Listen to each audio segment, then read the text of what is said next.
Hola, muy buenas noches, María Alejandra, Reinaldo, ¿cómo les va? Buenas noches, Buenas profesor. noches. ¿Cómo está? Muy bien. Qué bueno, me alegra. Bueno, hoy bueno, ¿cómo les ha ido con el taller? Profe, yo he soñado, lo tengo usted en mi cabeza, me tiene Ay, no sufriendo. digas eso, no digas eso, que tu esposo escucha eso y me... No, no, no, no, no, no. Voy a recordar toda mi vida, le digo. ¿Por qué? Cuéntame. No, después le cuento. No, no, profe, me tiene loca y corriendo. Miércoles, ¿en serio con el taller? No con con el otro. Ah, el de auditoría.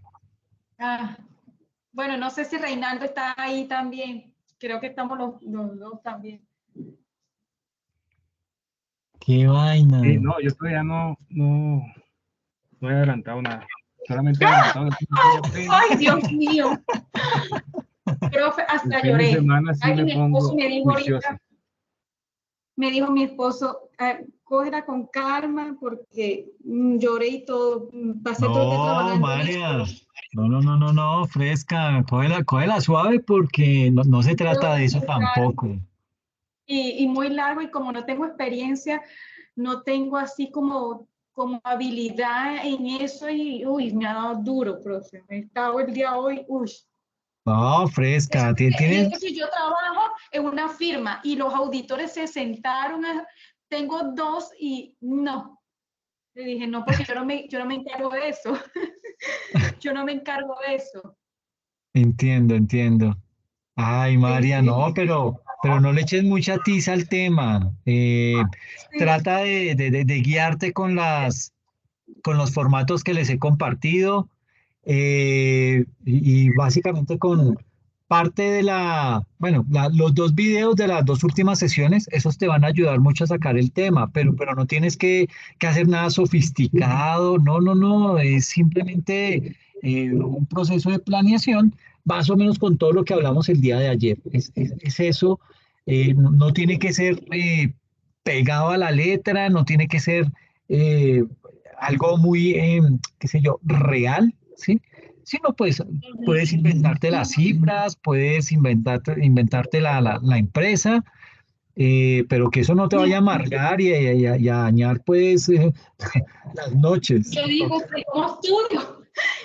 Hoy no trabajé, mis compañeros me dijeron, bueno, dale, dale, haz tu tarea, imagínense. Qué Y yo, ay, vaina. Dios mío, no trabajé en todo el día. Y No, salí de la oficina a las 7 de la noche. Entonces mira. llegué hace ratito, comí y otra vez a clase me dice, ay, no, profe. Ay, oye, no. Pero bueno, hoy tenemos una sesión un poquito más distensionada, un poquito más light, en el sentido en que pues vamos a abordar una temática nueva, que es instrumentos financieros, pero vamos a ver varios aspectos chéveres y novedosos que hay hoy en día gracias a todo el manejo de instrumentos financieros y a nuevas tecnologías que se han desarrollado. Entonces, eh, cojan la El, suave. el, Dime. bueno, gracias. El taller tiene un ejercicio y Sí, lo dejé ahí. No lo hice porque yo dije, eso lo debe explicar el profesor y sí, ahí lo dejé. total. Pero no lo voy a explicar hoy, lo voy a explicar la próxima semana. ¿Listo? No, No, pero tranquila, déjalo ahí, que no tiene ningún inconveniente. Ese ejercicio es rápido de evaluar, es decir, sale en 20 minutitos. es lo único que falta Perfecto. en el informe. Todo lo demás, porque usted No, ya dio todo lo demás.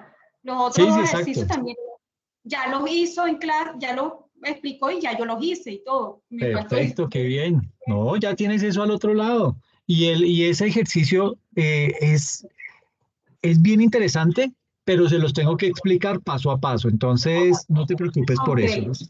bueno, bueno, Bueno, espero. bueno, Mario. Bueno, Listo, gracias. entonces, pues digamos que frente al tema de instrumentos financieros, eh, digamos que esos instrumentos financieros están inmersos dentro de lo que es la norma internacional de contabilidad, la famosa NIC 32, la NIC 39, la norma internacional de información financiera, es decir, la NIF 7, la NIF 9 y las secciones 11 y 12 de las NIF para pymes. Ustedes dirán, pero ¿por qué tanta norma? ¿Por qué tantas NIC, tantas NIF? Porque el tema de instrumentos financieros es crítico, ¿ok? No sé si se acuerdan, de pronto en una época acá en Colombia existían las famosas pirámides, todavía deben haber por ahí algunas porque la gente sigue cayendo en eso, pero eran unos negocios multinivel, bueno, no multinivel, eso es otro tipo de negocio. Estas eran unas pirámides en donde básicamente la gente de la base de la pirámide sostenía a los de la parte final de la pirámide. Entonces llegaba un punto en el que todo eso, es decir, no alcanzaba el número de personas que tenían que estar en la base y la pirámide se destruía y mucha gente perdía dinero. Entonces, eso no solamente ha pasado en Colombia o en Latinoamérica, esto pasó en Estados Unidos.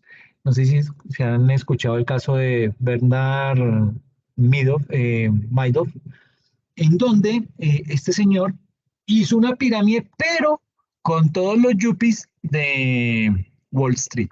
Entonces se podrán imaginar el nivel de la pirámide, la cantidad de dinero que el señor se robó y se murió. Entonces fue plata que se perdió. Entonces digamos que el estándar internacional se ha encargado mucho de crear controles a nivel principalmente de los instrumentos financieros. Entonces, por eso hay tanta norma que lo regula. Y con toda esa cantidad de normas, siguen habiendo problemas. Entonces, digamos que lo que siempre les he dicho, el delincuente va 2 o 3 pasos más adelante que la norma. Y con eso, pues básicamente tenemos que acostumbrarnos a vivir. Entonces, como partiendo de ese hecho de que como este es uno de los tópicos más extensos por analizar, es conveniente enfocarnos en el análisis de los instrumentos primarios, porque es que hay instrumentos primarios, hay instrumentos financieros primarios e instrumentos financieros derivados. Entonces, les voy a explicar la diferencia analizando lo que fue la crisis del 2008, para hacerme entender, pero no me voy a enfocar mucho en los derivados, ¿ok? También hablaremos algo acerca de lo que es la contabilidad de coberturas, que pues, digamos que eso también es muy extenso y requiere casi que un estudio aparte para poder manejar bien ese tema de contabilidad de coberturas. Pero por lo pronto, digamos que lo que vamos a ver en esta sesión va a ser toda la temática de generalidades. Hablaremos acerca de lo que es el reconocimiento y la medición de los instrumentos financieros y obviamente pues todo esto acompañado de un componente práctico. ¿Listo? Entonces, hablando específicamente de lo que son las generalidades de los instrumentos financieros, hay que indicar que la NIC, o sea, la Norma Internacional de Contabilidad, la número 32, que habla puntualmente de instrumentos financieros, en su aspecto cuando esa NIC hace referencia a la presentación, a todo lo relacionado a la presentación de esos instrumentos financieros, esa norma establece que un instrumento financiero, o sea, como que da la definición de lo que es un instrumento financiero, y dice que un instrumento financiero es cualquier contrato, y hay que tener presente esa palabrita, contrato. ¿Contrato qué es? Es un acuerdo entre mínimo 2 partes, ¿ok? Entonces, se dice que un instrumento financiero es cualquier contrato que dé lugar a un activo financiero en una entidad y a un pasivo financiero o a un instrumento de patrimonio en otra entidad. ¿Qué quiere decir eso de un pasivo financiero o un instrumento de patrimonio en otra entidad? Imagínense que yo compré unas acciones de una empresa, ¿sí? De la empresa Ubisas, ¿sí? Entonces fui y compré esas acciones. ¿Eso qué me generó a mí? Yo compré unos instrumentos financieros llamados acciones, ¿ok? ¿Por qué? Porque tácitamente hicimos un contrato entre el gerente de Ubisas, que me vendió esas acciones y yo que las compré al precio que él decía. Entonces, los dos realizamos un contrato tácito en donde yo pago un valor y él me da unas acciones. Entonces, yo tengo un activo en mi poder, pero él tiene que crear un pasivo en su contabilidad. ¿Por qué? Porque ahora tiene una obligación conmigo, ¿ok? Una obligación de cuando yo, es decir, una obligación en el sentido en que él me va a tener que pagar unos rendimientos por esas acciones, ¿ok? Ahora, eh, digamos que ahí estoy generando, bueno, más que un pasivo, ahí estamos generando, eh, bueno, sí, un pasivo, pero ese pasivo se puede convertir en un instrumento de patrimonio. ¿Por qué? Porque él me puede decir, ok, bueno, no lo hagamos con acciones, hagámoslo con bonos. Yo adquirí esos bonos y él tiene un pasivo por pagarme cuando esos bonos rediman, él me tiene que devolver el patrimonio más los intereses. Pero ¿qué pasa?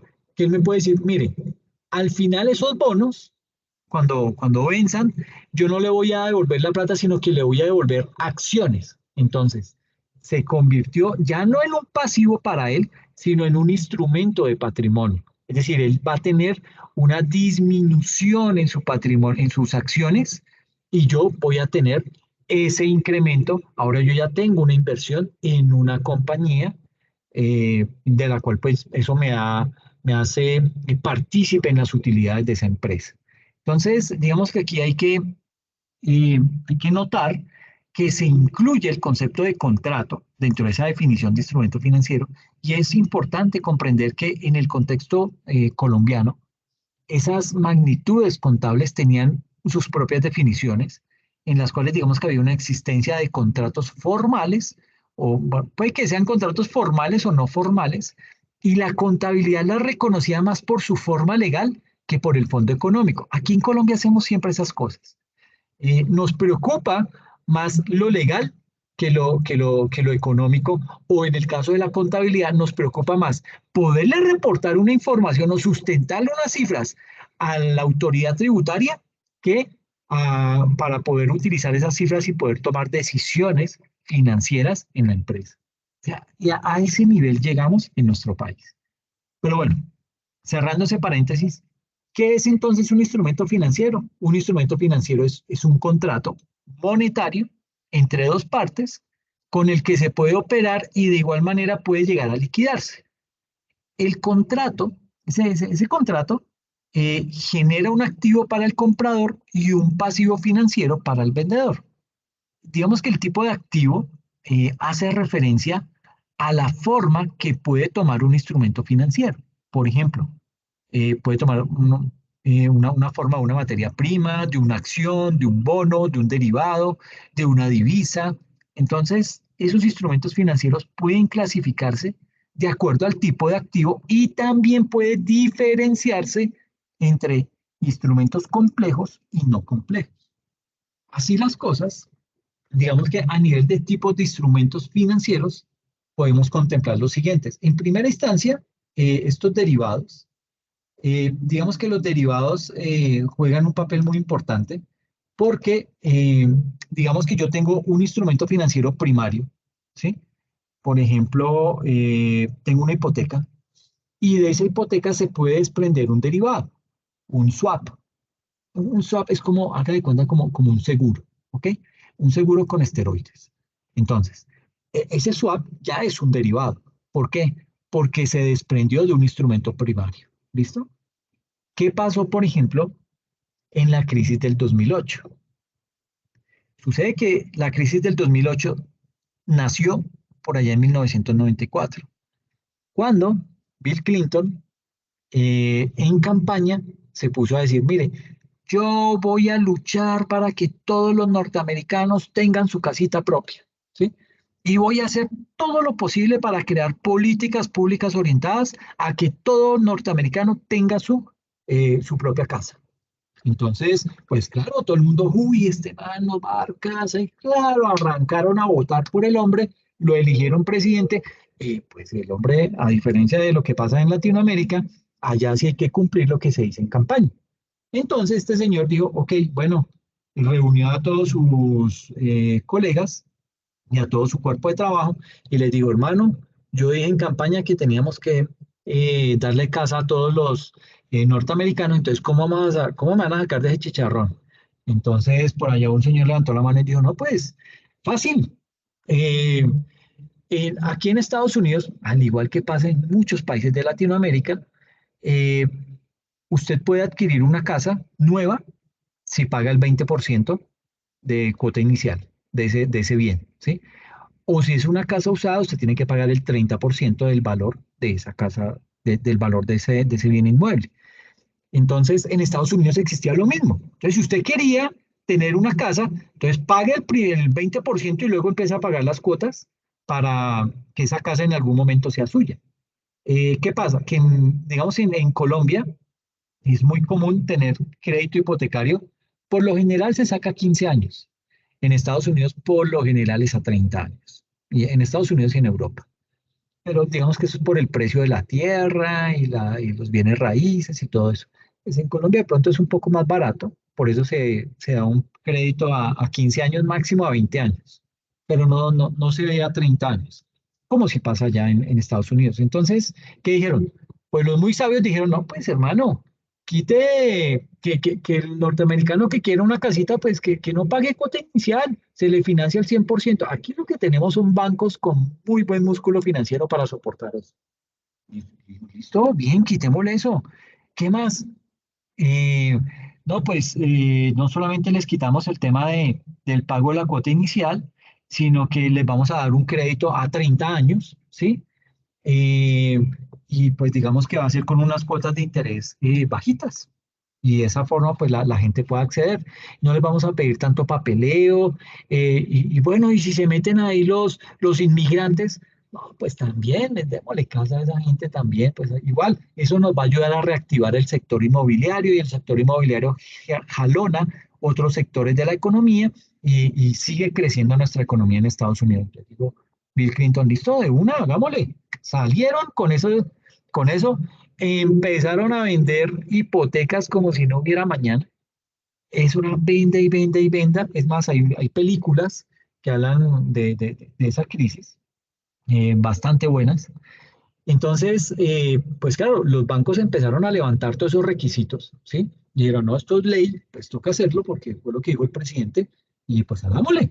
Entonces comenzaron a obviar hacer estudios de crédito, a mirar si en realidad la persona podía o no podía cumplir con el pago de esas cuotas, etcétera, etcétera. El mercado se empezó a dañar, ¿sí?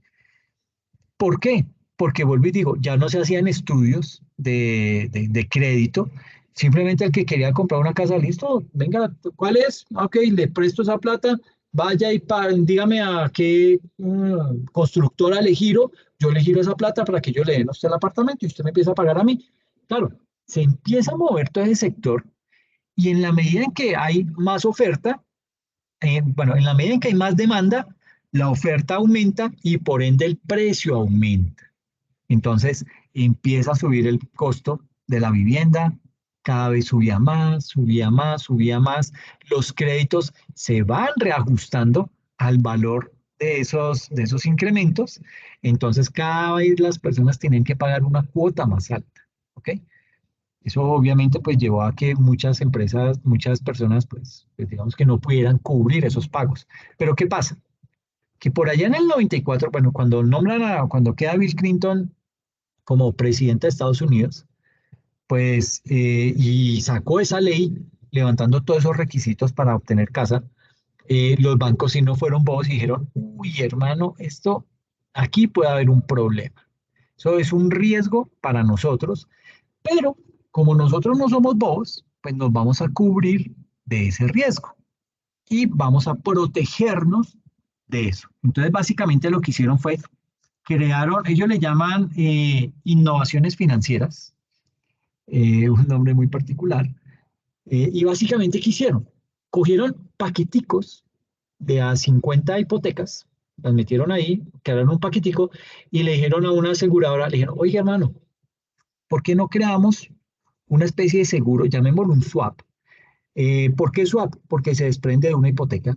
Entonces, esa hipoteca pues digamos que ya tiene un seguro. Cuando usted compra una casa, usted tiene que comprar el seguro de terremoto, el seguro de incendio, seguro de muerte, y entonces a eso le agregaron un seguro adicional. Entonces la aseguradora dijo, uy, qué chévere, ese pues negocio. porque imagínese, si este man sigue armando paqueticos, digamos que no armaron paqueticos de 50 hipotecas, sino paqueticos de a 20 hipotecas. Entonces dijeron, mire, ¿cuánto me cobraría usted por asegurarme estas 20 hipotecas? Con la condición de que si alguna de las hipotecas me quedan mal, usted me cubre el 100% del valor de esa hipoteca. Entonces el de la aseguradora dijo, no, pues, una, una hipoteca que es, por lo general la persona prefiere endeudarse, prefiere quedarle mal a una tarjeta de crédito, a un crédito de libre inversión, prefiere hasta no pagar impuestos, pero nunca va a dejar de pagar su hipoteca, porque es el bien, porque es la casa que tiene, donde está la familia, y entonces trata de protegerlo al máximo. La aseguradora dijo, no, esto es un negocio firme, yo me le mido a eso. Entonces, claro, el banco dijo, perfecto, entonces usted, yo le voy a armar paqueticos de a 20 hipotecas. ¿Cuánto me cobra por ese seguro? No, pues pactémoslo pongámosle una cifra, 10 millones de pesos mensuales. Listo, el banco le dijo, listo, no hay ningún problema. Entonces, tome el primer paquete, tome los 10 millones y cada año lo renovamos. Y así empezaron. Chan, chan, chan, paguen, paguen, paguen, paguen. Claro, cada paquetico, pues la aseguradora dijo, uy, ya me quedé sin plata, ya no le puedo seguir comprando porque, pues bueno, recibía muy buen dinero la aseguradora, ¿sí? Tenía esas hipotecas ahí quieticas y la gente seguía pagando. ¿Qué pasa? Que esa aseguradora quedó pequeña, llamó a otras aseguradoras, les dijo, oiga, hermano, le tengo el negocio acá en Estados Unidos, llamó a las de Inglaterra. Y oiga, véngase para acá, monten una oficina acá y comencemos a comprar, a venderle swaps a los bancos hipotecarios. eh, digamos que había muchos bancos, pero había uno que se destacaba, que era Lehman Brothers. Comprémosle todas esas hipotecas, comprémosle, no, vendámosles a ellos ese swap en donde le estamos asegurando esas hipotecas y ellos nos pagan 10 millones por cada una de ellas, ¿ok?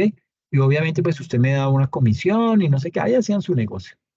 Entonces se comienza a llenar el mercado de esos swaps, ¿ok?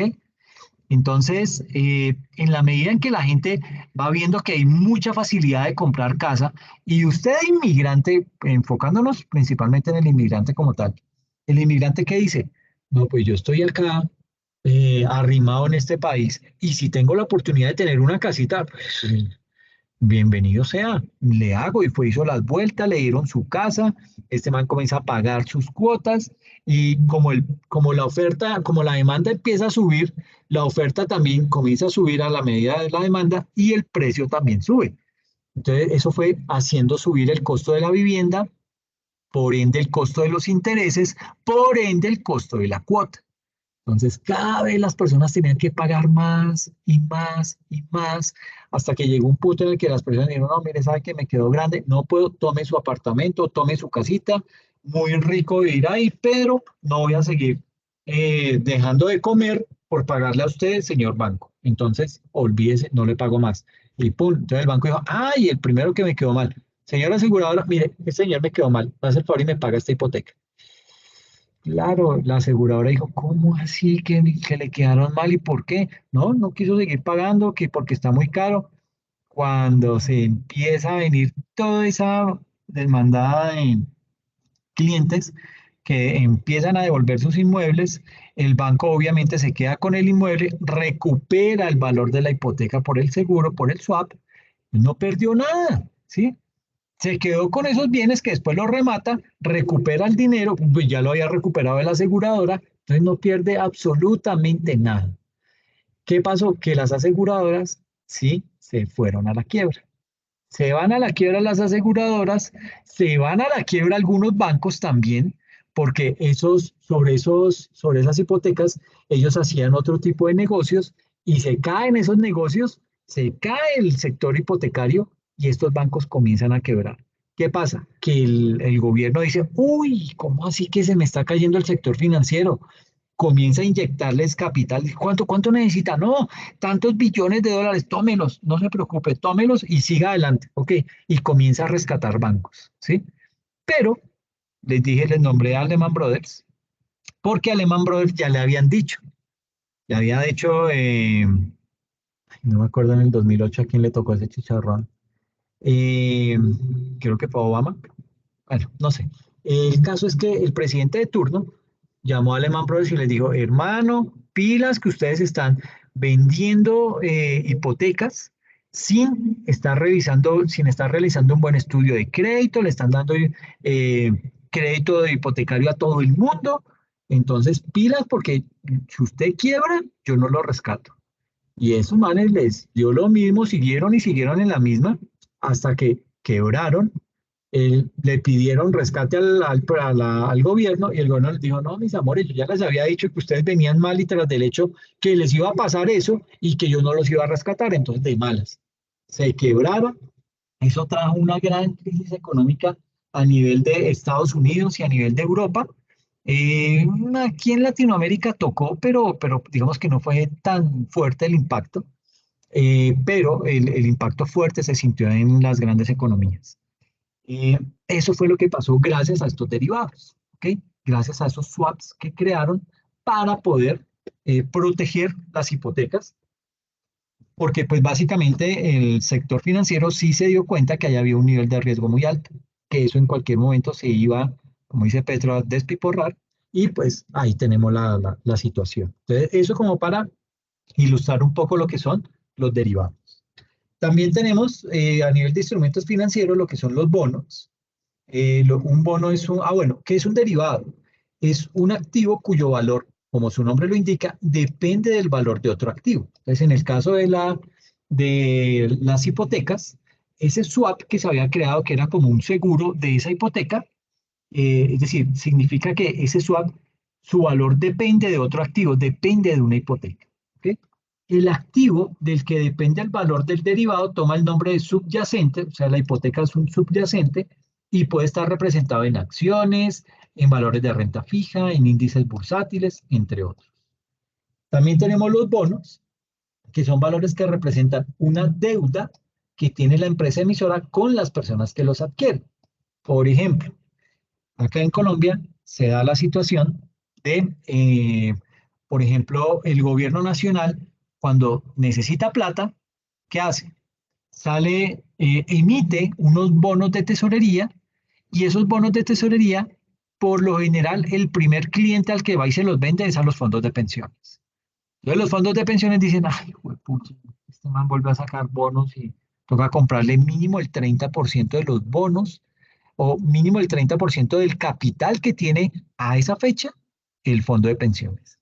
Entonces, digamos que ese es un negocio pulpito que tiene ahí el gobierno, tiene garantizado ese 30% de esos bonos por ley, ¿sí? Pero ¿qué pasa? Que los que cotizamos en un bono, en un fondo de pensiones privado, pues cuando el fondo de pensiones le tiene que comprar esos bonos al Estado, esos bonos no pagan nada de interés, pagan por ahí el 1%, el 1,5%, eso no es nada.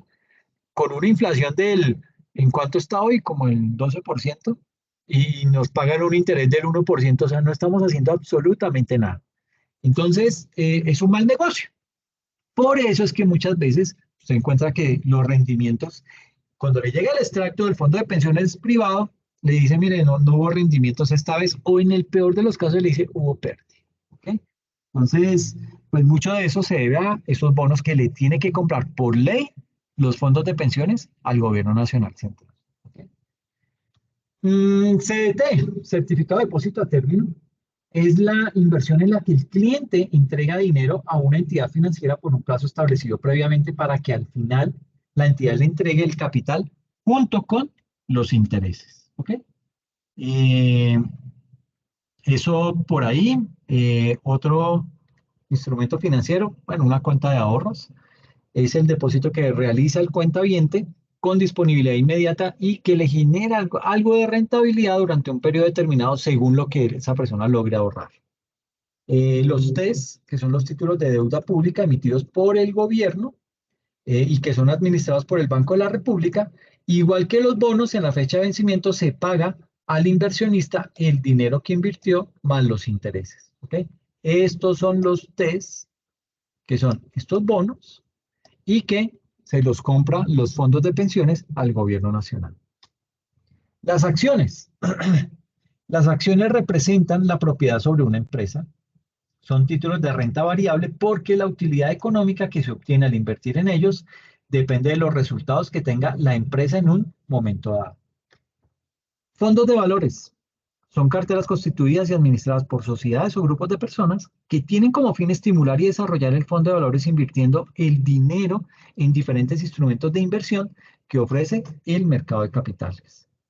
Fondos de capital privado es dinero aportado por inversionistas calificados, se denomina capital privado, y al agrupar ese dinero de los diferentes inversionistas, se constituyen los fondos de capital privado, cuyo objetivo es invertir en pequeñas y medianas empresas con un gran potencial de crecimiento. Fondos de capital, ahorita vemos uno. Esto es más o menos lo que tiene Warren Buffett en Estados Unidos. Crea un gran fondo de capital donde varios inversionistas tienen platica, la meten ahí, y ellos ¿qué hacen?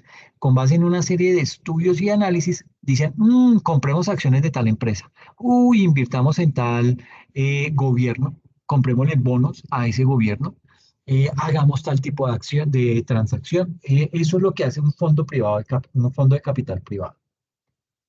Los ETFs, que así se conocen por su sigla en inglés, de Exchange Traded Funds o fondos de inversión cotizados, son instrumentos que cotizan en bolsa, igual que una acción, y que pueden ser comprados o vendidos al precio en el que se encuentren en cada momento de una sesión sin tener que esperar al cierre del mercado para conocer el valor liquidado. ¿Okay? Estos son algunos de los instrumentos financieros. ¿Okay?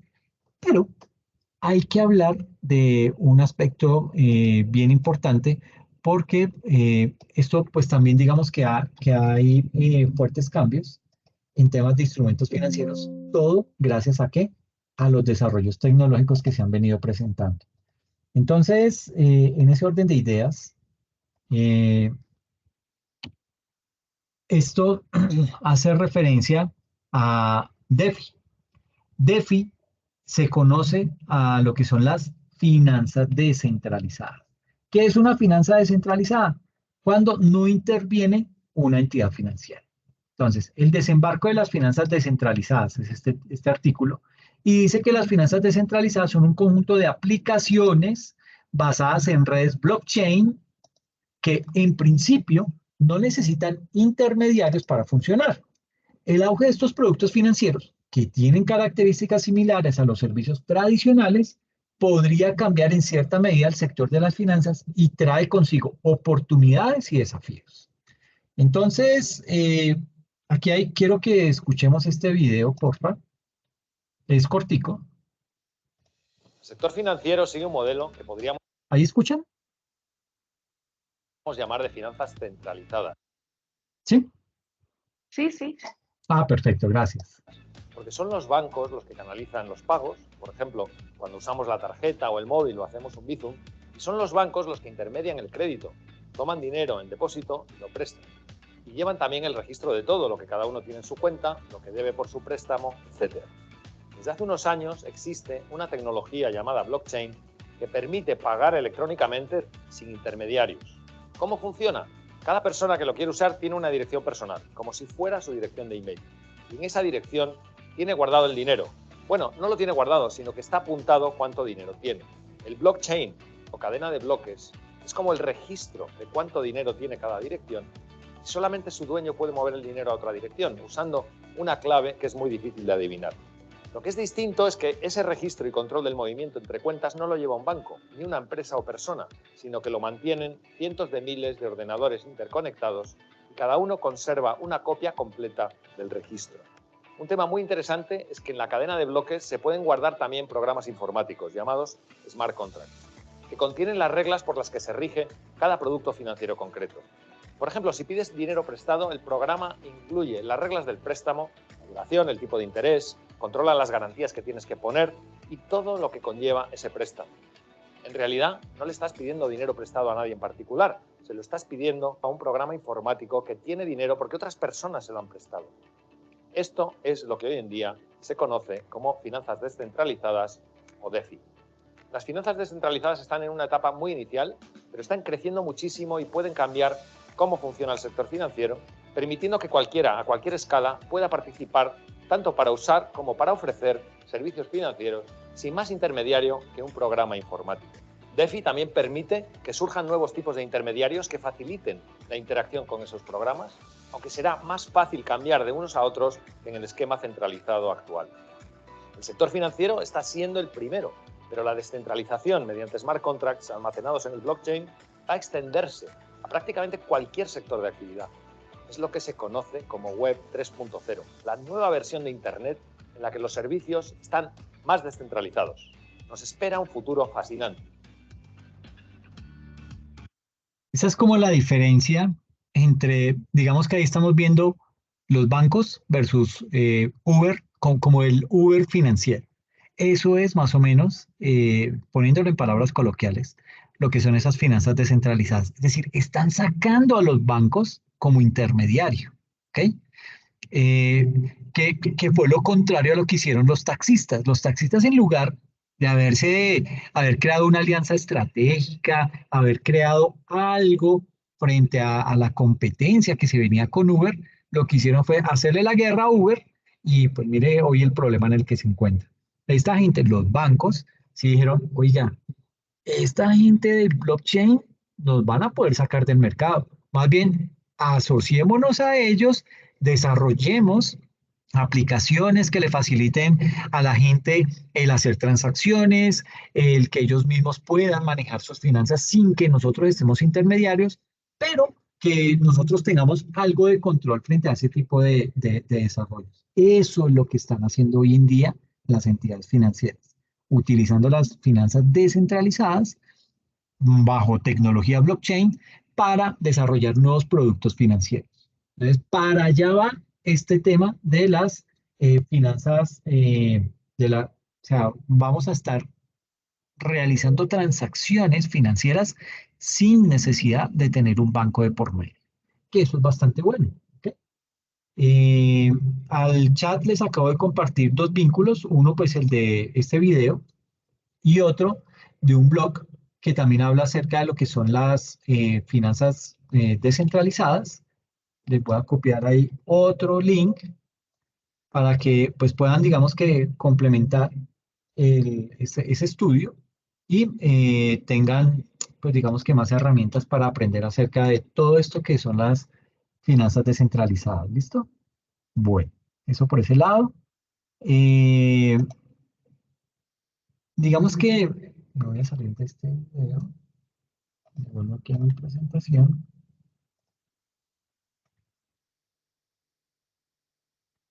Entonces, listo, habiendo visto esto, vamos a hablar acerca de lo que es el ámbito de aplicación de los instrumentos financieros. Entonces, digamos que ese ámbito de aplicación, bueno, hay que decir que la norma o las diferentes normas que rigen los instrumentos financieros son aplicables a los siguientes instrumentos financieros. Desde el punto de vista de los activos financieros, por ejemplo, se puede aplicar a todo lo que es el efectivo y otros activos líquidos equivalentes, todo lo que tiene que ver con los créditos por operaciones comerciales, los clientes, los deudores varios, caen dentro de este grupo. Todo lo que tiene que ver con créditos a terceros, es decir, préstamos y créditos financieros concedidos, incluidos los créditos que son surgidos de las ventas de activos fijos o de activos no corrientes, los valores representativos de deuda de otras empresas, es decir, obligaciones, bonos, pagarés, los instrumentos de patrimonio de otras empresas, todo lo que son acciones, participaciones en instituciones de inversión colectiva, otros instrumentos de patrimonio, todo lo que tiene que ver con los derivados con valoración favorable para la empresa, es decir, los futuros, las opciones, las permutas, todo lo que son las permutas financieras, compra y venta de moneda extranjera. ¿Qué es un futuro, por ejemplo? Un futuro, y lo voy a explicar con un ejercicio con un ejemplo que puede ser de pronto muy, muy básico, pero es para hacerme entender. Suponga que los tres nos asociamos y creamos un cultivo de flores, ¿ok? Ese cultivo de flores, pues digamos que por lo general un cultivo de flores tiene su mercado potencial en el exterior, o sea, exportamos flores, ¿ok? ¿Qué pasa? Perdón. ¿Qué pasa? Que el, el pico de ventas de ese sector de las flores es básicamente el día de San Valentín, que es por allá en febrero. Entonces, digamos que sabiendo eso, pues nosotros nos programamos para cultivar las flores de manera tal que cuando ya estén listas, las podamos exportar y esas flores lleguen entre el 20 y el 22 de febrero para que se empiecen a comercializar el 28 de febrero. ¿Ok? Bueno, no sé si el 28 de febrero es esa fecha de San Valentín, pero bueno, es para hacerme entender. Entonces, ¿qué pasa? Que obviamente, pues yo comencé a cultivar o comenzamos a cultivar esas flores porque ya tenemos un cliente en el exterior que nos dijo, yo le compro todas las flores que usted me pueda, que pueda producir. Y yo le dije, perfecto, todas esas flores que yo le puedo producir valen $1.000.000. ¿Ok? Entonces, suponga que ese cliente está en Rusia. Entonces me dice, perfecto, yo le pago $1.000.000, pero entonces, usted me manda esas flores, tan pronto yo reciba las flores, o sea, hacemos un contrato donde yo le respaldo ese contrato con mi firma y me comprometo a pagarle esa plata. Eso, si él me queda mal, pues ya el contrato tiene alcance legal y jurídico. Entonces, pues, digamos que hay un respaldo. Eh, pero de todas formas hay algo de riesgo. Entonces yo le digo, listo, yo le mando las flores, pero entonces mándeme el 30% de cuota inicial como para yo soltarle las flores. Ah, bueno, listo, me giró la plata. Perfecto. Entonces, ¿qué hago yo? Cuando estoy haciendo el negocio, yo digo, pucha, acá en Colombia, con todo lo que fluctúa el dólar, ¿yo cómo garantizo que voy a recibir una tasa de cambio dentro de lo que yo espero? ¿Sí? Porque digamos que hoy, yo no sé cómo está el dólar hoy, me disculpan, pero digamos que está en 4.800, ¿sí? Y yo tengo que entregar esas flores ahorita el 20 de febrero, ¿ok? Entonces me quedan unos meses y yo digo, ¿y si pasa algo? ¿Y si el dólar cae? ¿Sí? O si el dólar sube, pues buenísimo, pero ¿y si el dólar cae, yo qué hago? ¿Sí? Pierdo más plata. Entonces, sucede que nosotros ya hicimos cuentas y tenemos que pagar las semillas, pagarle a los empleados, toda una serie de presupuesto que ya tenemos por ejecutar. Entonces, yo no me puedo dar el lujo de recibir menos de la tasa de cambio a la que está el día de hoy. Entonces, ¿yo qué hago? Yo voy al banco y le digo, mire, tengo este contrato es por $1.000.000, me lo pagan el 20 de febrero. Yo necesito saber a qué tasa de cambio me lo va a pagar ese 20 de febrero. Me dice, ah, bueno, saca ahí unas cuentas, hace unas proyecciones, y me dice, se lo pago a 4.000 pesos cada dólar. Pero si está a 4.800, sí, pues es lo que le puedo pagar, no sé qué, ahí nos ponemos a negociar. Digamos que me lo paga 4.400. Yo digo, bueno, listo, 4.400, pues de ahí a correr, a tener, vivir con el cuchillo entre los dientes todos esos meses hasta que me paguen y saber que de pronto ese día el dólar cayó a 3.000 pesos. Imagínate todo lo que perdí. Entonces, ¿yo qué hago?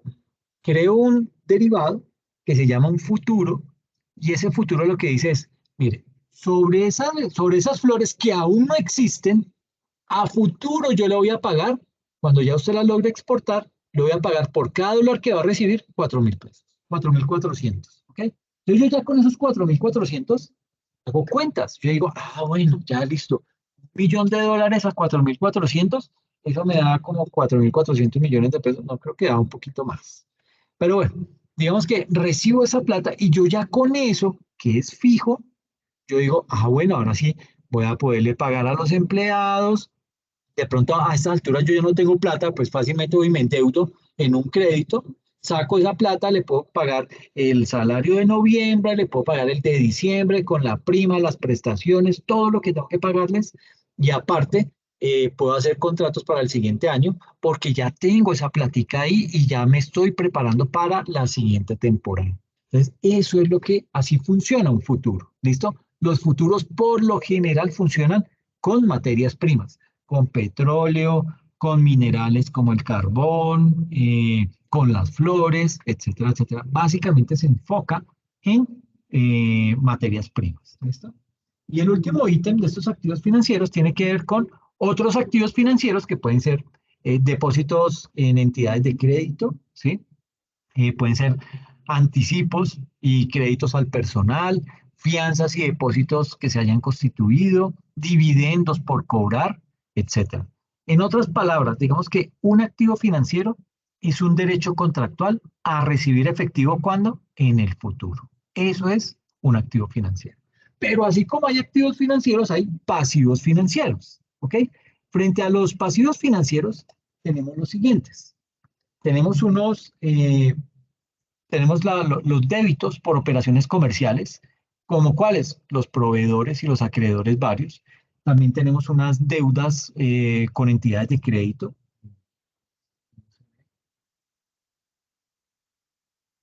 Bueno, aquí abajito dice deudas bueno, espérenme, trato de arreglarlo. Aquí les comparto, vuelvo a compartir.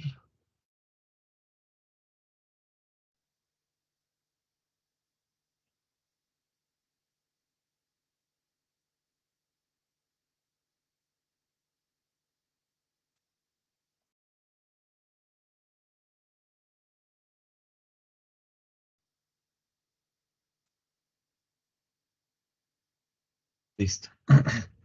Entonces, esos pasivos financieros, pues básicamente dentro de esos pasivos podemos tener los siguientes. En primera instancia, los débitos por operaciones comerciales, como les decía, proveedores, acreedores varios. Tenemos las deudas con entidades de crédito.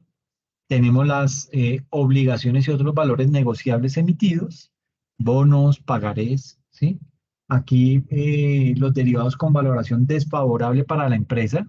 ¿Cuáles pueden ser los futuros que de pronto negoció una tasa de cambio más barata y lo había negociado a 4.400 y para esa época el dólar subió a 5.000? Entonces perdí plata, ¿ok?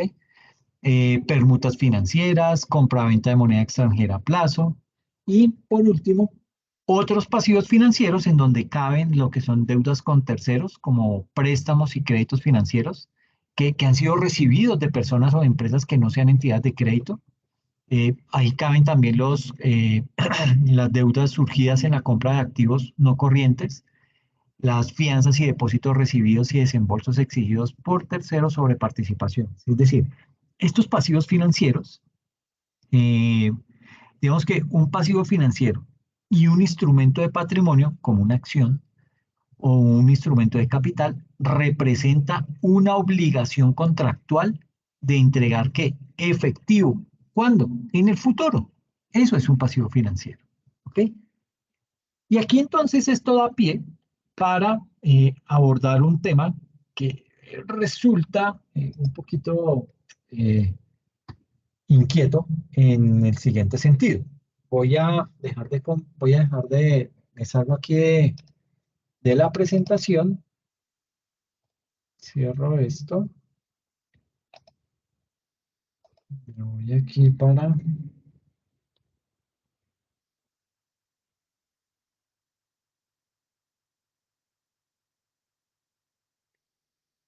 entro aquí a Google Earth, vamos a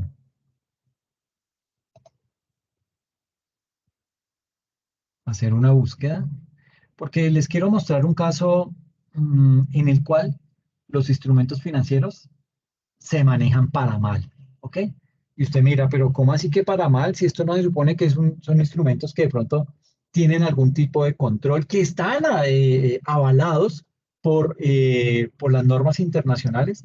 Y yo le digo, pues sí, sí, están avalados, pero lo que les dije hace un momento, el delincuente va 2 o 3 pasos más adelante que nosotros. Entonces, digamos que en ese orden de ideas, vamos a analizar un caso en donde vamos a llevarnos una sorpresa. No sé si agradable o desagradable, usted lo definirá al final. Yo les quiero presentar este país, Somalia. Somalia, mire dónde queda. Esto es lo que se conoce como el Cuerno de África, ¿ok? Eh, Básicamente, todo esto es Somalia, ¿sí? Esta parte. Todo esto es Somalia. Eso se conoce como el Cuerno de África, ¿ok? ¿Por qué es importante esto? Por la simple y llana razón de que todo esto es lo que se conoce como el Canal del Suez. ¿Ok? ¿Qué pasa? Que este es el mar Mediterráneo. ¿Sí? Aquí usted encuentra Grecia, encuentra Italia, por aquí transitan los grandes buques. Aquí está Chipre, por aquí está Israel, que está ahorita en conflicto. Y por acá se meten los barcos, por este canal del Suez. Esto es muy angosto, ¿sí? Pero caben grandes buques, ¿ok? Básicamente comienzan a transitar por todo esto, ¿sí? ¿Y para qué? Para llegar específicamente, o sea, atraviesan todo el Mar Rojo y llegan y salen a esta parte en donde tranquilamente pueden llegar a mercados como el de Asia, buena parte de África y se puede llegar a comercializar grandes productos y se maneja todo el tema de importaciones y exportaciones que pues digamos que se comercializan en todo el mundo, pero digamos que todo esto son vías marítimas que lo que buscan es facilitar el tránsito de esos productos, ¿ok? Entonces, mire todos los mercados a donde llega, todo lo que es Asia-Pacífico, ¿sí? Básicamente ese canal del Suez lo que hace es que de una o de otra manera me está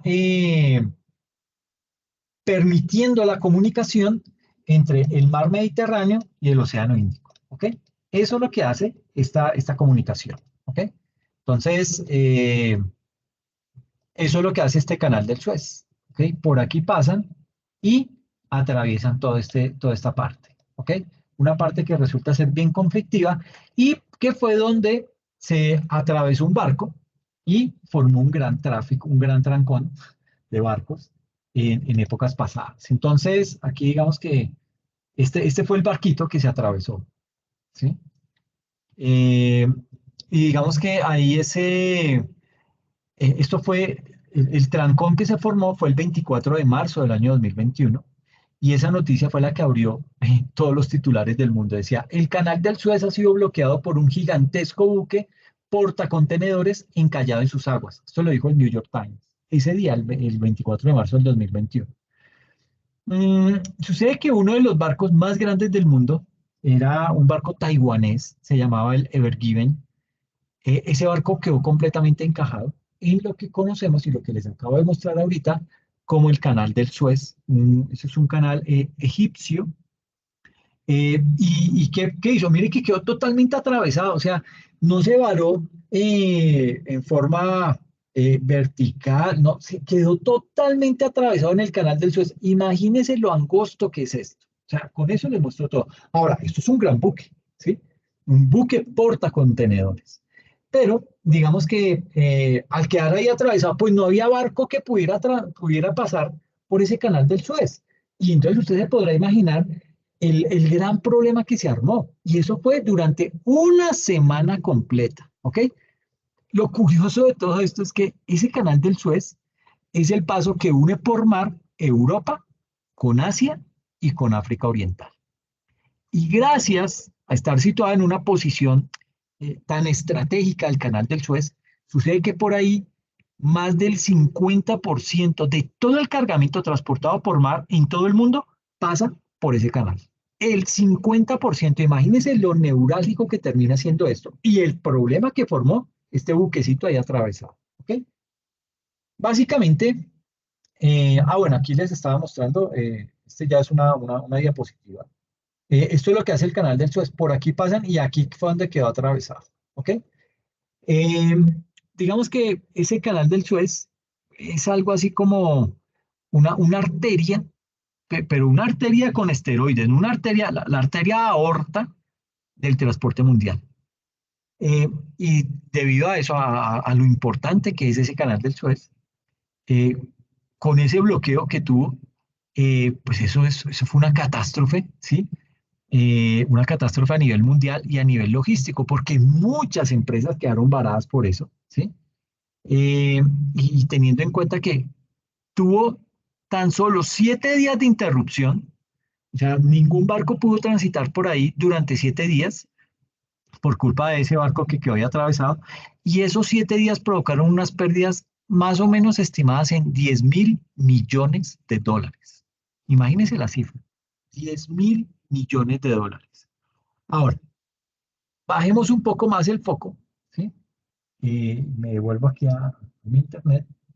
Si bajamos un poquitico más el foco, eh, vamos a ver lo que es el estrecho este estrecho, se llama el estrecho de Manet, y es por decirlo de alguna forma, la punta opuesta al canal del Suez. O sea, por aquí entran los barcos, por acá entran, ¿sí? Y por acá es que salen, ¿ok?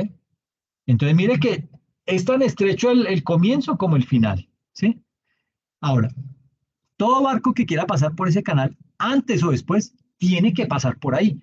Bien sea que viene del mar Índico y se quiere meter y quiere salir al mar Mediterráneo, o sea porque viene del mar Mediterráneo y quiere salir hacia buscar terrenos como Asia. Entonces, por cualquiera de los dos lados tiene que pasar por este estrecho de Mareb, de Mandeb se llama. Eh, Resulta que, gracias a esta situación, este país africano, Somalia, ¿alguno lo ha escuchado alguna vez? ¿Por qué es importante Somalia?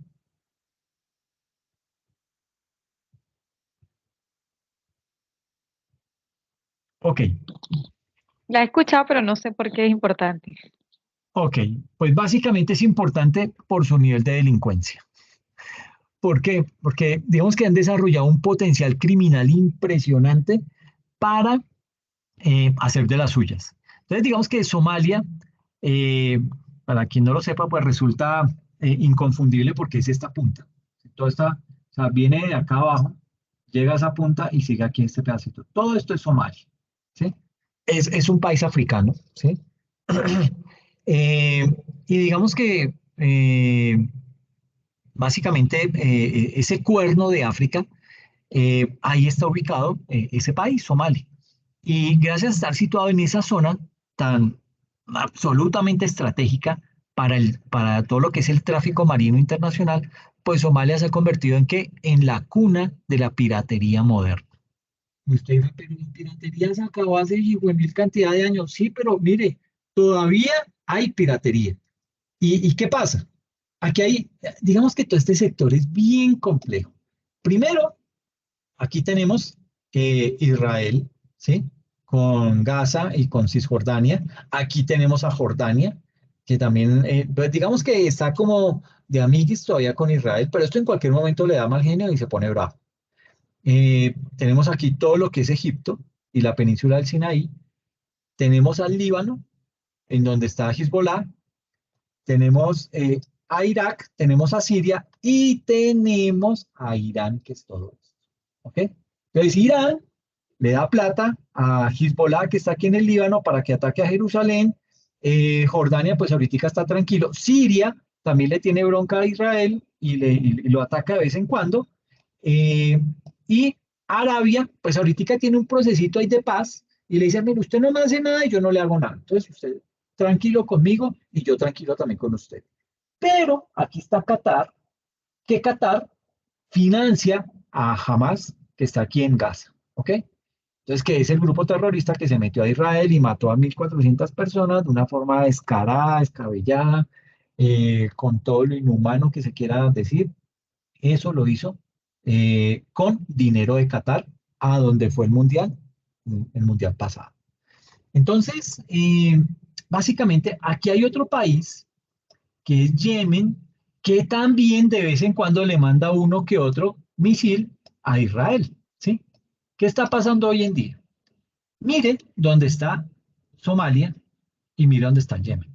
Están ahí al frente. ¿Qué pasa? Mm, Imagínese que a Somalia, eh, bueno, Somalia es un país que está en la inmunda, ¿ok? Somalia no tiene ejército. ¿Por qué? Porque el país es tan corrupto que todo el dinero se lo roban y no hay dinero para pagarle al ejército. Entonces eso está ya a expensas de todo aquel que quiera ir a hacer algo a Somalia, vaya y lo haga. Y eso fue lo que hicieron todos estos países vecinos. Dijeron, ay, Somalia no tiene ejército, Somalia no tiene barcos, Somalia no tiene nada. Entonces, se metieron a todo este sector marítimo, todo esto, la frontera marítima de Somalia, y le acabaron con la pesca, que es de lo único que vivían ahí en los somalíes, ¿sí? No tiene industria, no tiene relaciones comerciales con otros países, no tiene nada. Lo único de lo que vivían era de la pesca y llegan los otros países y se lo quitan. Le acabaron todas las fuentes de pesca a este país, es decir, se quedó en la inmunda. ¿Qué pasó? ¿Qué dijeron los somalíes? Dijeron, no, pues muy de malas, pues yo me voy a dedicar a hacer actividades delictivas. Entonces, todo barco que pase por acá, que salga por este estrecho de Mandeb, lo voy a asaltar. Pero, vuelvo y les digo, Somalia no tiene ni infraestructura para, qué sé yo, decir, ay, vamos a coger todos esos contenedores, los vamos a descargar, los vamos a guardar y vamos a pedir rescate por él. Nada. Y mucho menos tiene dinero o infraestructura para decir, vamos a deshuesar ese buque y vamos a venderlo por partes. Nada, no tiene cómo hacer eso. Entonces, ¿qué hacen ellos? Capturan el barco, pero secuestran a su tripulación. Y por la tripulación sí piden un alto rescate. Y eso es lo que le permitió a Somalia vivir de la delincuencia un gran tiempo. Eso fue desde años 2000, comienzos de los 2000, más o menos hasta el 2012, que hubo tantos asaltos a buques que atravesaban ese estrecho de Mandeb, sea porque querían entrar o salir del canal del Suez. ¿Ok? Eso digamos que fue el problema.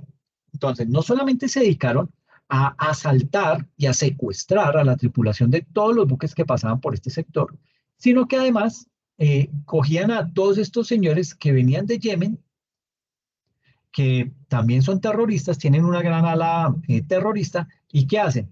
A través de Somalia contrataban barcos, le cobraban a estos terroristas para que fueran a parar nada más y nada menos que a nuestro México lindo, en donde en México ahora ¿qué hacen? Ya el negocio no es comercializar con droga, ni mucho menos, que yo voy a tener que sacrificar y arriesgarme a traficar con drogas ilícitas. No, ya los grandes carteles ¿a qué se dedican? A traficar con personas. Entonces, ¿qué hacen ellos? Toman a las personas que traen los somalíes desde Yemen, los meten por barco a México y de México ¿cómo es que les llaman a los que pasan a la gente ilegal?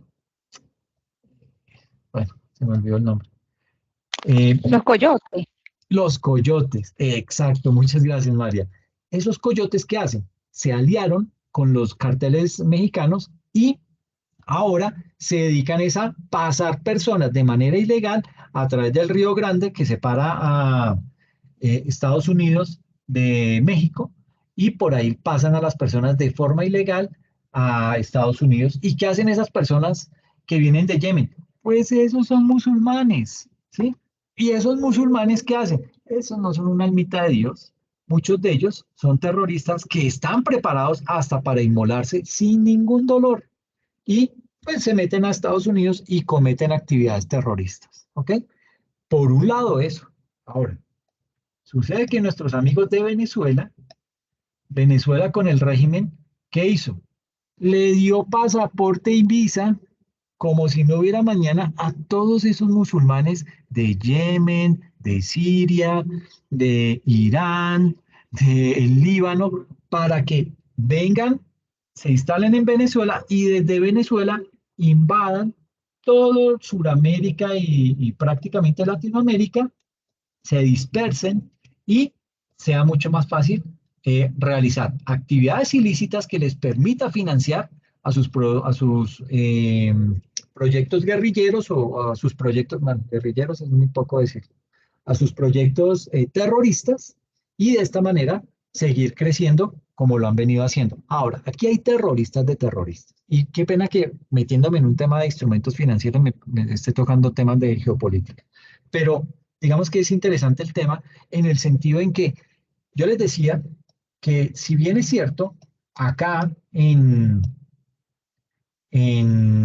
digamos que todo este terreno es sumamente neurálgico, esto se prende con un fosforito, pero digamos que en el Líbano están digamos que es en donde está básicamente el, la guerrilla o el grupo terrorista Hezbollah. ¿Hezbollah qué hace? Hezbollah en el Líbano es un cuerpo político, o sea, ya tiene poder político, ¿ok? Y más o menos alcanza a tener un 48% de los congresistas pertenecen a Hezbollah, a este grupo terrorista. ¿Y eso qué hace? Pues le da no solamente poder político, sino que le da recursos para que ellos administren. ¿Y qué hacen? Entonces le crean subsidios para las viudas de los terroristas que fueron asesinados, subsidios para los hijos de los terroristas que fueron asesinados, pero también crean escuelas para que estudien allá los niños de los libaneses.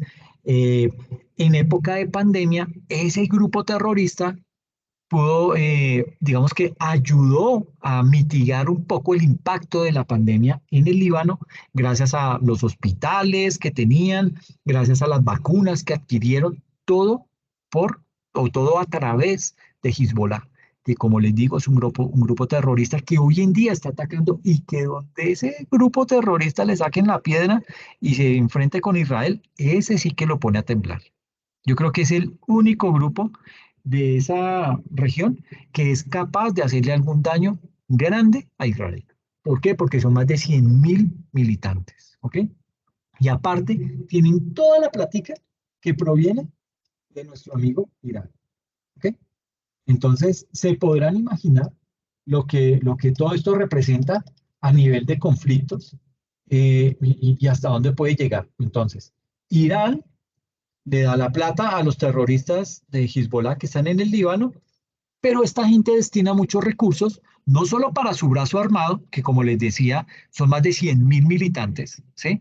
Israel tiene como 3.600 reservistas más 1.500 soldados que están ahorita prestando el servicio. Estamos hablando de casi 5.000. Hezbollah tiene 100.000, ¿ok? Entonces, imagínense la diferencia. Y aparte, tiene toda la tecnología y todo el armamento que se lo provee Irán. ¿Y esto qué hace? Que al tener todos esos 100.000 militantes, pues el Líbano, ¿qué hace? Pues le pertenece a ellos, ¿sí? ¿Por qué? Porque el Líbano tiene un ejército como de 10.000, 15.000 hombres, y estos con 100.000, qué dice el primer ministro o el presidente, no sé cómo sea el orden allá, en el Líbano? Dice, no, pues yo me someto a lo que diga Hezbollah porque ellos son los que tienen los militantes y son más, y si me van a hacer algo, ellos son los que me van a defender, entonces yo cuido a Hezbollah, ¿sí? Entonces, mira el problema tan tenaz que hay en ese sector. Y a ese sector hay que sumarle el medio chicharroncito que tenemos acá con Somalia, ¿ok? Entonces volvamos a este cuerno de África. Todo esto es Somalia. Entonces, Somalia no solamente asalta buques, sino que transporta terroristas, los lleva a México y de México pasan a Estados Unidos y allá se inmolan, planean actividades terroristas, buscan financiación, etcétera, etcétera, etcétera. ¿Sí? Como les decía, pues básicamente, pues Somalia no tiene nada de infraestructura, no tiene nada de industria, no tiene nada para hacer, aparte de lo que era la pesca, y la pesca se la acabaron toda los otros países y por temas de falta de autoridad en la región, esos países sí llegaron, le sacaron todo el pescado y los dejaron graves. Por eso esta gente tuvo que incurrir en temas de asaltos de piratería. Entonces, básicamente, ¿qué ha pasado? Pues me vuelvo aquí a mi diapositiva. Este es el cuerno de África, aquí ya un poquito más delimitado. Entonces, este es el canal del Mandeb, el estrecho de Mandeb. Y por aquí pasan todos los barcos. Entonces aquí es donde aprovechan los somalíes, llegan en unos barquitos, que esos son como lanchas, ¿sí? Pero van con las suficientes armas, van con lanzagranadas, van con bazucas, van con AK-47, van bien montados en armamento. Entonces estas personas van y asaltan esos buques, se traen a los pasajeros y esos son a los que secuestran. Entonces aquí tenemos, estos son los somalíes, miren el armamento que tienen. Aquí asaltaron este buque. Entonces estos por lo blanquitos ven que son europeos.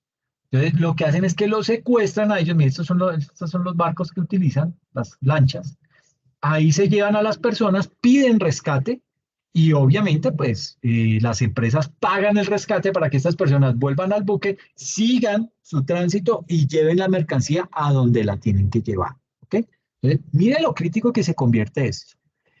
Eh, pero digamos que ese problema de piratería en Somalia va mucho más allá de lo que es eso, ¿sí? ¿Por qué? Porque las empresas tienen que pagar seguros contra la piratería, ¿sí? Entonces, al ver que hay piratas, se aseguran y dicen, ah, no, yo necesito, si voy a cruzar por el canal del Suez y voy a salir al estrecho de Mandeb, por favor necesito un seguro porque yo sé que allá me van a asaltar, ¿ok? Entonces, estas empresas tienen que contratar seguridad privada y algunos contratan algo más que se denomina como unos métodos de defensa. Es decir, otras lanchas ya mucho más sofisticadas, lanchas blindadas con armamento pesado para atacar a estos somalíes, que pues como los ve usted, pues son normalitos, pero van con muy buenas armas, ¿ok? Entonces, ¿qué hacen esos buques? Pues también tratan de buscar otras rutas alternas que sean un poco más seguras, o sea, más retiradas de Somalia para que el desplazamiento que le toca a los buques, por ejemplo, el salir de esta punta y digamos que no pasan por acá, sino que pasan más pegados a Yemen, pues es una distancia mucho más amplia a nivel marítimo y que es mucho más difícil de cubrir por una lancha o por un par de lanchas. Entonces, digamos que esas son zonas por las cuales logran evadir a los piratas, eh, pero digamos que no dejan de ser todavía riesgosas, ¿ok? Entonces, digamos que las empresas marítimas han logrado apalear de esa manera un poco el riesgo de la piratería.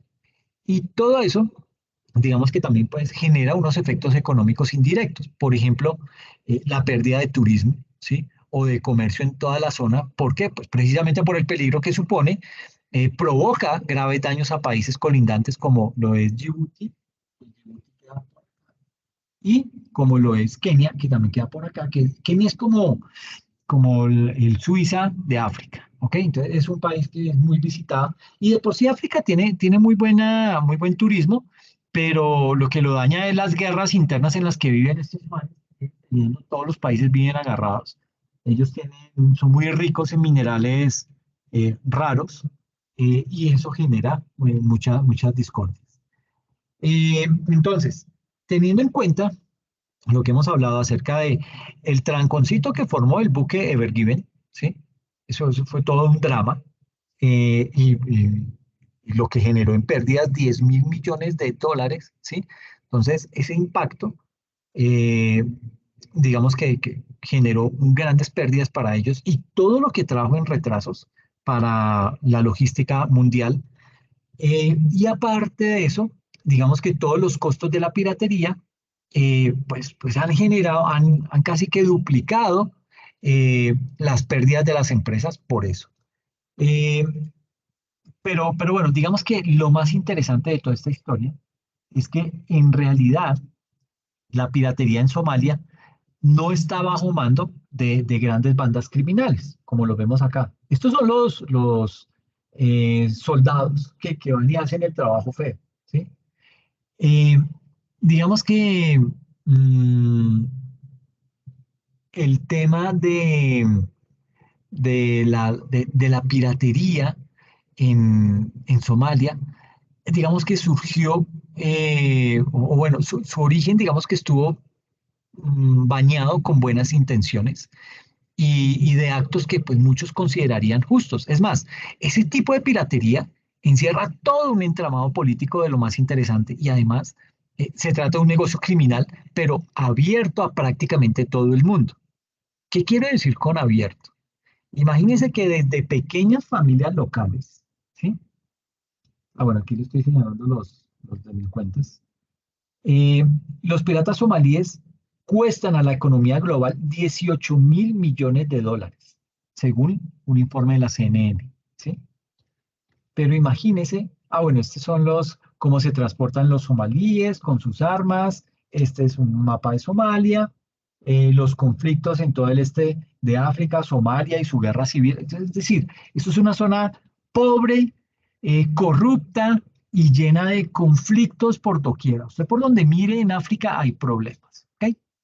Pero sucede que, eh, mire lo que decía un pescador somalí. Decía, nuestros trabajos como pescadores nos fueron arrebatados por los barcos extranjeros. Venían a la costa por la noche y se llevaban todo el pescado. Antes de la llegada de barcos extranjeros, capturábamos entre 5 y 10 toneladas de pescado al día, pero ahora tan solo recogemos 300 o 400 kilos al día. Imagínense el bajonazo en tema de productividad pesquera, ¿ok? Y de eso era lo que vivía. Y aparte dicen, nuestras vidas se volvieron muy duras, no había trabajo, por lo que decidimos atacar a cualquiera que se entrometiera en nuestros mares. Entonces, ¿qué pasa? Y esta foto es bien interesante en varios aspectos. Eh, Les decía que esa piratería encierra todo un entramado político, pero además se trata de un negocio criminal abierto a prácticamente todo el mundo. Desde pequeñas familias locales hasta los más importantes brokers, o sea, yuppies o personas que mueven negocios financieros en Dubái, en Londres, en Estados Unidos, son entidades y personas que invierten en el negocio de la piratería. Ya, mira hasta dónde ha llegado. ¿Ok? De hecho, si ustedes quisieran, pueden participar e invertir en ese negocio de la piratería. Bueno, hoy en día ya digamos que se ha logrado controlar, hay mucha más seguridad en ese, en ese canal del Suez y todo lo que implica la frontera con Somalia. Hoy en día, pues digamos que ya la piratería casi que se ha erradicado, pero en esa época, si ustedes quisieran, ustedes podían invertir en ese tipo de negocio, ¿sí? Eh, digamos que eh, aquí en este componente es bien importante recalcar que muchas personas han logrado invertir. Aquí vemos cómo esto es un banco, mire, Dalsan Bank, ¿sí? ¿Y qué hacen en ese banco? Le venden a usted títulos, le venden a usted como acciones. ¿En qué consiste esa acción? O ese título o ese instrumento financiero. En que usted como persona de un habitante de Somalia, usted dice, mire, tengo $50, los quiero invertir en el siguiente ataque pirata que va a haber. Dicen, perfecto, tenemos programado, sacan una planilla, sí, mire, el próximo ataque va a ser dentro de 8 días, vamos a atacar un buque de tal empresa que viene cargado de cualquier cantidad de contenedores y tenemos pensado pedir un rescate de $10 millones. Entonces, si usted invierte esos $50, entonces nosotros le vamos a dar un rendimiento del 20%, es decir, le vamos a devolver los $50 más $10 de más. Entonces, ustedes van a ganar 60, va a recibir $60 de aquí en 8 días. Pues una inversión del 10%, perdón, dije del 10%, entonces se gana $5, entonces sería 55. Bueno, seamos más amplios, va a recibir unos rendimientos del 20%. Entonces no va a recibir $50, sino va a recibir $60 dentro de 8 días. Entonces, pues, es un buen negocio y para un país tan pobre, sin recursos naturales, sin industria, sin fuentes de empleo, nada de eso, pues encontraron en este tipo de actividades, en la piratería, la forma de salir adelante en sus vidas. Entonces, yo invierto y le digo, listo, invertí $50. Llega otra familia, dice, tengo $150. ¿Cuánto me pagan? El 20%. Entonces, le vamos a pagar 30% de rendimiento, o sea, usted va a recibir $180 en 8 días. Y así se empieza a mover el negocio. ¿Con qué objetivo hacen esa recolecta de dinero? Para pagar, para comprar las lanchas, para comprar armamento, para pagarle a los piratas, porque esos piratas no es que se roben la plata, sino que esa plata la reciben, porque esto es todo un negocio bien, bien craneado, como se dice. ¿Por qué? Porque a nivel externo, es decir, en otros países, Londres, Estados Unidos, saben qué barco va a transitar por ahí, cuál es el barco que va a ir sin seguridad, cuál es el barco al que más se le puede cobrar rescate, y esa información se la pasan a los somalíes para que ellos vayan y hagan el asalto y capturen a esas personas por las cuales van a pedir rescate.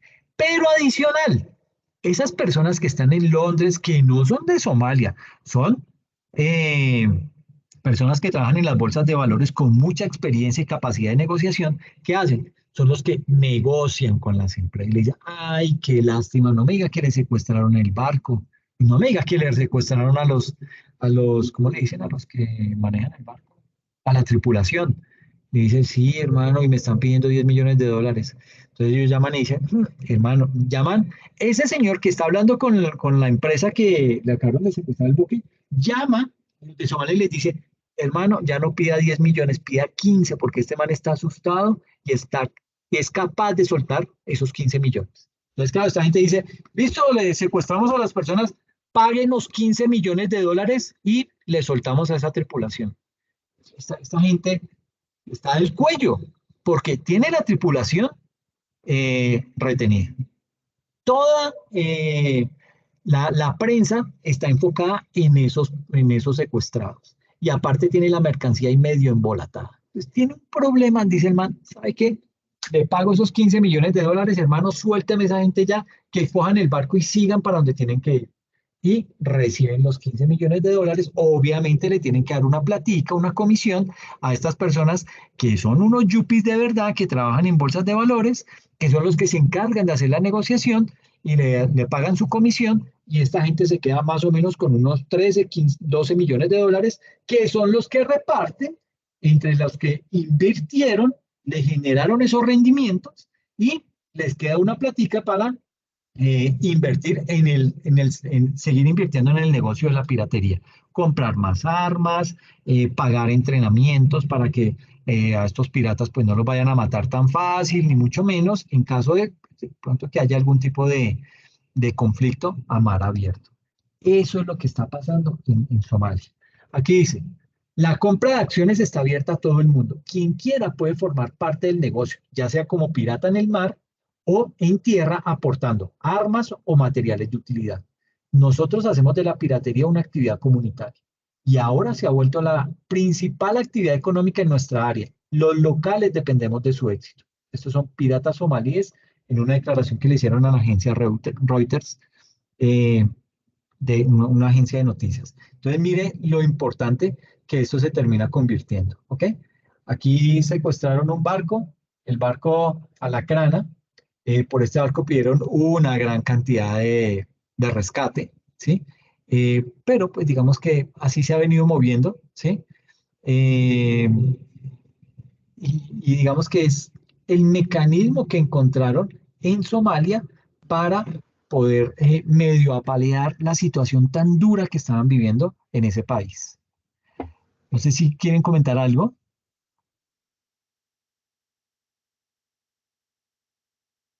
No, impresionada, profe, con esta historia que Es, para el mal también se utilizan los instrumentos financieros. Imagínate, es complicado, pero mira el poder que tienen los instrumentos financieros, ¿ah? Es bien complejo, pero pues digamos que ahí se ha logrado, eh, pero mira que también fue que pusieron a Somalia contra las cuerdas, ¿sí? Un país que no tenía, pues vivía de la pesca y se la robaron toda, no le quedó otra alternativa que pues seguir haciendo meterse a esas actividades delictivas más allá de lo que podía llegar a ser. Entonces, sí es delicado. Aquí lo que nos dice este artículo, mire que esto fue del 2021. Dice, el gobierno de Somalia ha insistido en que las resoluciones de las Naciones Unidas han cumplido su objetivo y no serán renovadas. Eso es la página Defense Web. Y pues básicamente ya lo que hace referencia a ese artículo es que eh, ya hay un nuevo gobierno en Somalia, ¿sí? Un gobierno que ahora sí digamos que está colaborando activamente en la lucha contra la piratería. Y digamos que las cosas están cambiando para bien, eh, pero digamos que ese negocio de la piratería ya como que está en su fin, ya no se han vuelto a escuchar más comentarios de ataques, pero digamos que la piratería hoy en día ya está, digamos que ha desaparecido y el nuevo gobierno de Somalia básicamente quiere prohibir que los navíos de ejércitos internacionales, de esos ejércitos que venían acompañando esos grandes buques, pues ya no, eh, digamos, esos ejércitos que hacían, perseguían a los piratas en aguas propias de Somalia. Entonces lo que quieren es que eso se acabe. Dice, mire, yo ya no estoy haciendo más piratería, ya no estoy vendiendo más títulos, no más instrumentos financieros para recoger plata, no, ya me estoy olvidando de ese negocio, pero entonces no quiero seguir viendo desfile de buques militares y cosas de esas por acá en aguas que me pertenecen, que hacen parte de mi frontera, entonces eso quítemelo. Y básicamente, digamos que todo esto pues va en miras, primero a acabar ese negocio criminal, pero también digamos que va orientado a mostrarle al mundo que ellos ya han cambiado, que ellos se van a dedicar a otras cosas, no sé a qué se van a dedicar, porque vuelvo y les digo, no tienen infraestructura, no tienen materias primas, no tienen nada, y aparte no tienen ya ni pescado. Entonces, ¿a qué se van a dedicar? Pues no sabría qué decirles, pero digamos que pudieron dejar de cierta manera esas actividades ilícitas que venían ejecutando de tiempo atrás y que les venía generando muy buenos ingresos. Eh, yo creo que dejémoslo acá como para que ustedes también se puedan ir a descansar. La próxima sesión vamos a hablar acerca de estos componentes de instrumentos de patrimonio propio. Hablaremos un poquito de lo que son las coberturas contables. Eh, hablaremos también acerca de un caso que también se dio de fraude, pero un fraude chévere, un estilo Robin Hood, como para mostrarles. Vamos a ver unos ejemplos de instrumentos financieros. Hablaremos acerca del mercado de capitales, todo esto porque es importante, en qué se divide, y hablaremos también o haremos énfasis en temas ya de ejercicios prácticos que tienen que ver con todo lo relacionado con los instrumentos financieros. Y aquí pues nos meteremos con ejercicios, transacciones ya contables, todo esto con el propósito de, digamos que ahondar, y aquí pues nos meteremos un poquito con Excel para hacer ejercicios de cálculos y de tablas de amortización. ¿Ok? Listo, yo creo que dejémoslo ahí por hoy y nos vemos dentro de 8 días, ¿les parece?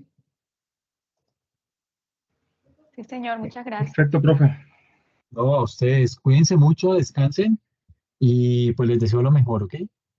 Gracias, Bueno, feliz noche. igualmente. Gracias, que Descansen. estén bien. Feliz Chao. noche. Chao.